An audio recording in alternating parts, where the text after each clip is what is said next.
After long and careful deliberation and after having had the benefit of a hearing on the pipeline in the Senate Foreign Relations Committee, I've decided to oppose this bill for 4 basic reasons.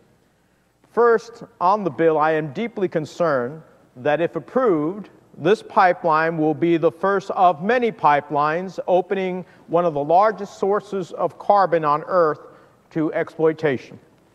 Second, contrary to what many believe, I'm convinced this pipeline will simply not enhance, help, or in any positive way improve our energy profile.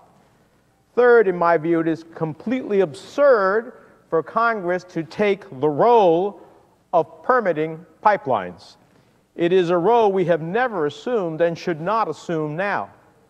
And fourth, I believe it's ridiculous that our Republican colleagues insist on language banning eminent domain for national parks legislation, but oppose it when it comes to foreign or private projects like Keystone. Furthermore, Mr. President, we cannot underestimate the environmental impacts of this pipeline. The facts are clear. The resource in Alberta is enormous.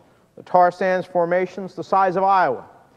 The tar sands is 17% more greenhouse gas intensive than other forms of oil because it takes an enormous industrial process to extract it.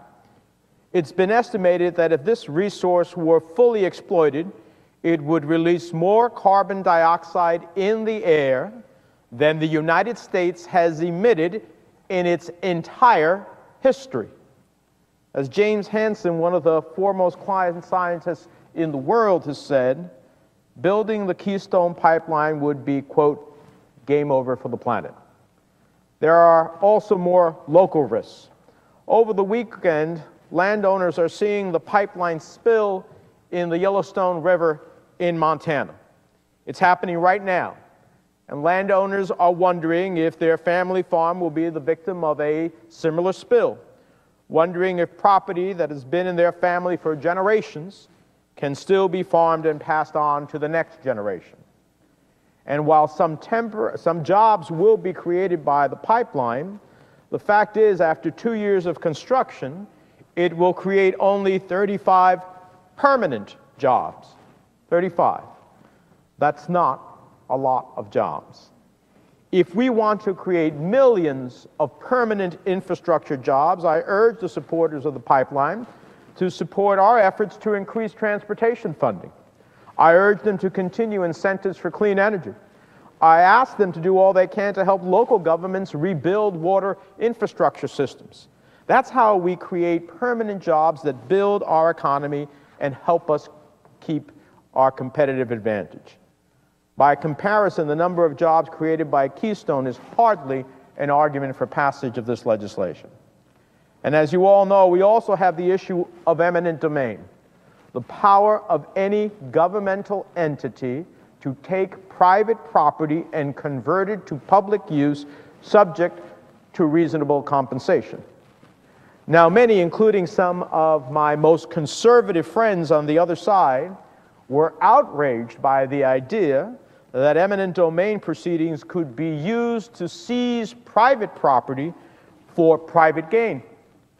Now, I've been working very closely with Senator Cantwell on an amendment, and we agree with our conservative colleagues that using eminent domain proceedings for private gain is pretty outrageous. Here, on the issue of Keystone, a foreign-owned company is using eminent domain to seize private property so it can better export Canadian oil. A foreign-owned company using eminent domain to seize private property so it can better export Canadian oil.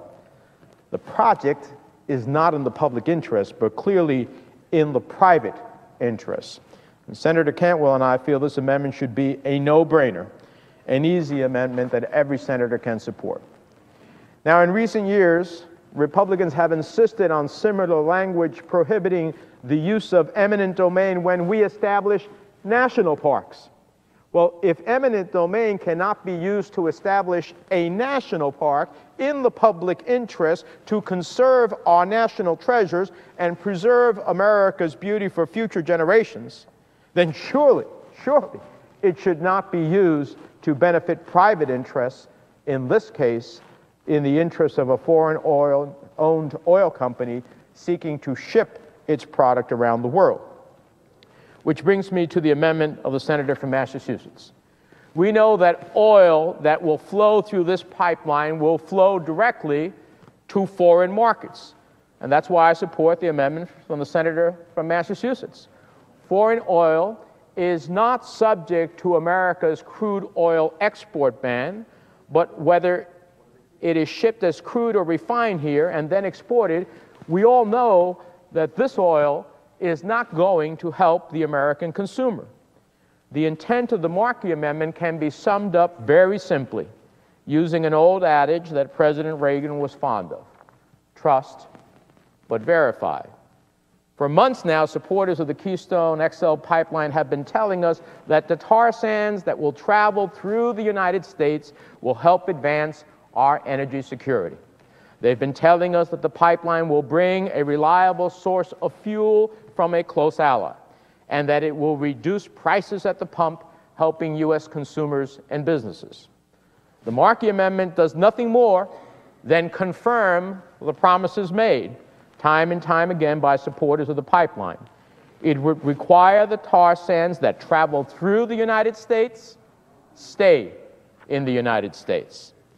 It says that if Americans are to accept all the downsides of the pipeline, if U.S. property owners are to have their lands taken away for TransCanada's benefit, if Americans are forced to live with the risk of an oil spill of dirty tar sands that we don't even know how to clean up properly, then the very least we can do is get a guarantee in law that the United States will reap the benefits that come with all of these risks. So all this amendment does is put into writing the promises we've heard over and over again from supporters of the pipeline. It codifies in law what we previously had to take in faith. I thank my colleague from Massachusetts for offering the amendment, and I would note that he has a long history of working to improve America's energy security. He and I have worked closely since he came to the Senate to protect the long-standing requirement that U.S.-produced crude oil stay here at home to benefit the U.S. consumer rather than being shipped across the globe. This amendment is another common-sense protection to make sure that our nation's energy policy is aimed at helping consumers rather than helping oil companies' bottom line, and I encourage my colleagues to support it. For the last several Congresses, I've introduced the American Oil for American Families Act, a bill to ensure that oil or petroleum products that originate within America's public lands or waters are not exported as crude or in refined form. That bill will increase our energy supply at home, lowering prices for consumers and businesses, and I intend to reintroduce that legislation in this Congress. Mr. President, for these reasons, I urge my colleagues to support the Markey Amendment. I intend to vote against the bill, which in my view is nothing more than an earmark for big oil. The pipeline will have enormous environmental impacts. It will not significantly help the American economy. It will not benefit American consumers, and it will needlessly harm landowners for generations. With that, Mr. President, I yield the floor.